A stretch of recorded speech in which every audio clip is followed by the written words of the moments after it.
जनसुराज ने पहले भी कहा था कि भाई जो उम्मीदवार है वो ऊपर से नहीं थोपा जाए, वो जनता के बीच से ही राय शुमारी कर जो जनता का राय होगा उसी के बीच से एक साधारण आदमी जिसको जनता चुनेगी वही उम्मीदवार होगा। और ये प्रक्रिया दूसरा चरण है।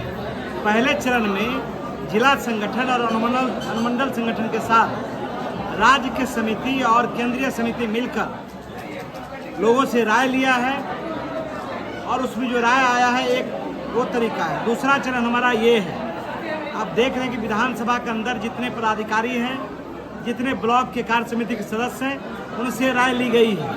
फिर अब तीसरा चरण होगा जब 12 तारीख को कार्यशाला है पटना में, उसके बाद प्रखंड सम्मेलन होगा जिसमें सीधा जनता के द्वारा आम लोग उसमें राय देंगे। इस तरह से जनसुराज जो कहा है कि भाई हम जो तय जो लोगों से वादा किया है उससे पीछे नहीं जाएंगे।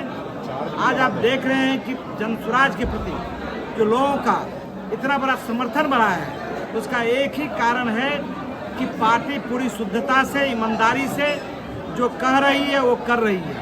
कर्म और वचन में फर्क नहीं है। जो दूसरे दल के लोग हैं, दूसरे दल हैं, वो लोग बोलते कुछ हैं, करते कुछ हैं। उन्होंने लगातार, चाहे लालू जी हो, नीतीश जी हो, मोदी जी हो, सबने जनता से वादा किया कि भाई सत्ता में आएंगे तो पलायन को रोकेंगे, कल कारखाना लगाएंगे, बच्चों की शिक्षा की व्यवस्था करेंगे, जो यहाँ रोजी रोजगार है उसकी व्यवस्था करेंगे, बढ़िया स्वास्थ्य सेवा देंगे। लेकिन 20 साल के बाद बिहार सबसे गरीब है, सबसे पिछड़ा है, सबसे कमज़ोर है, प्रति व्यक्ति आमदनी सबसे कम है और यह बदहाल और गरीब बिहार बना हुआ है।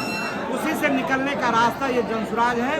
और जनसुराज में जो आम लोग हैं उसकी कैसे सहभागिता बढ़े, कैसे नीचे के लोगों की लोकतंत्र में आस्था बढ़े।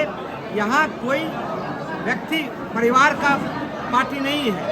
यहाँ लोग चाहता है कि समाज का जो अंतिम व्यक्ति है उनका भी राय लोग ले, जिससे पार्टी अच्छा से अच्छा बन सके। यही आज के बैठक का था।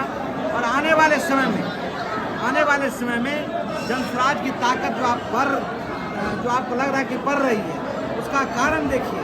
20 साल तक नीतीश कुमार सत्ता में रहे, तेजस्वी जी भी 3 साल सत्ता में रहे और 400 जो भीख का पेंशन मिलता था 410 रुपया नहीं किया।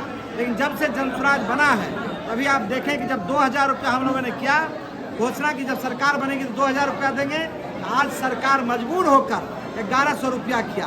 ये जनसुराज की ताकत है।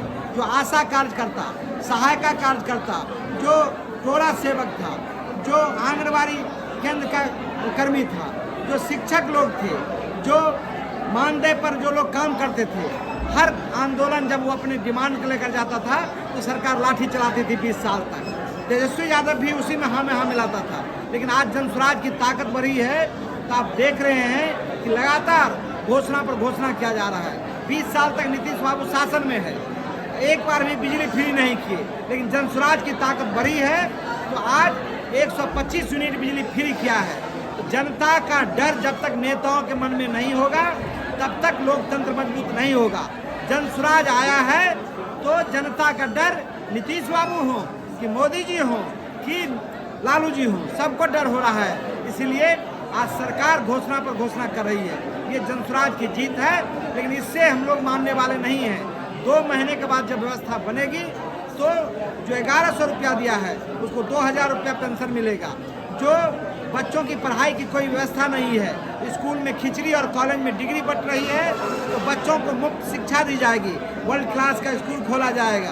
फिर जो बाहर में पलायन किए हुए लोग हैं, 50 लाख से ऊपर लोग हैं, उसको 10 से 12 हज़ार रुपया यहीं रोजी रोजगार मिले, उसके लिए हम लोगों ने व्यवस्था बनाई है। फिर जो नरेगा जो खेती घाटे का है, तो हम लोग खेती को, जो कमर्शियल खेती है उसको सीधे नरेगा से जोड़ेंगे और मुफ्त में किसान को मजदूर मिले वो व्यवस्था करेंगे। अभी जो आप देखे होंगे गांव में जीविका है, जीविका दीदी को 100 रुपया में 2 रुपया महीना लेता है सूद देने पर, ऋण देने पर, और 24 रुपया उससे साल में उछला जाता है। हम लोगों ने वादा किया है कि यदि व्यवस्था बनेगी तो 5 लाख तक सिर्फ 4% के दर पर हम ऋण देंगे। ये हमारी घोषणा है और जनता का विश्वास बढ़ा है। आने वाले समय में जनसुराज बहुत मजबूत होगा और उसकी सरकार बनेगी।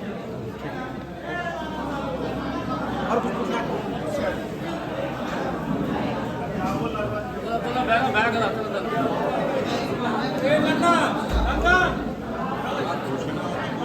कृपया आप लोग शांति बनाए रखें।